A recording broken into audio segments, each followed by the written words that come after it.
నాకు నాకు జగన్మోహన్ రెడ్డి గారు ముఖ్యమంత్రి అవుతారని నేను అనుకోలే. ఈ పార్టీ బాగా అవుతుందని నేను అనుకోలే. నిజంగా నాకే నమ్మకం లేదు. నిజంగా కూడా నమ్మకం లేదు. ఎందుకంటే ఆ రోజుల్లో కాంగ్రెస్ పార్టీ చాలా స్ట్రాంగ్. మామూలుగా కాంగ్రెస్ పార్టీకి వ్యతిరేకించినోడు ఎవడు పైకి రాల. భారతదేశ వ్యాప్తంగా కావచ్చు, కర్ణాటకలో దేవరాదర్శ్ కావచ్చు, బంగారప్ప కావచ్చు, ఇంకొకరు దేశవ్యాప్తంగా కూడా కాంగ్రెస్ పార్టీకి అగెనిస్ట్గా నిలిచి నిలబడినోడు లేడు. ఆ పరిస్థితులు అట్టటి అందరూ కూడా నాకు కూడా తెలుసు అది.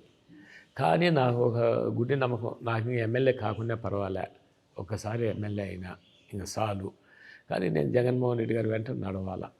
ఎందుకంటే నాకు వాళ్ళ కుటుంబంతో ఉన్న అనుబంధం, రాజారెడ్డి గారి దగ్గర నుంచి, రాజశేఖర రెడ్డి గారి దగ్గర నుంచి, జగన్మోహన్ రెడ్డి గారి దగ్గర నుంచి వాళ్ళ కుటుంబం అంతా కూడా, వాళ్ళ విజయమ్మ గారు కావచ్చు, శర్మిలమ్మ కావచ్చు, భారతమ్మ కావచ్చు, వాళ్ళందరూ కుటుంబంతో ఉన్న సన్నిహితంతో నేను నాకు భవిష్యత్తు ఉన్నా లేకున్నా నేను జగన్మోహన్ రెడ్డి గారి వెంట నడవాలని ఒక దృఢ నిశ్చయం అంతే.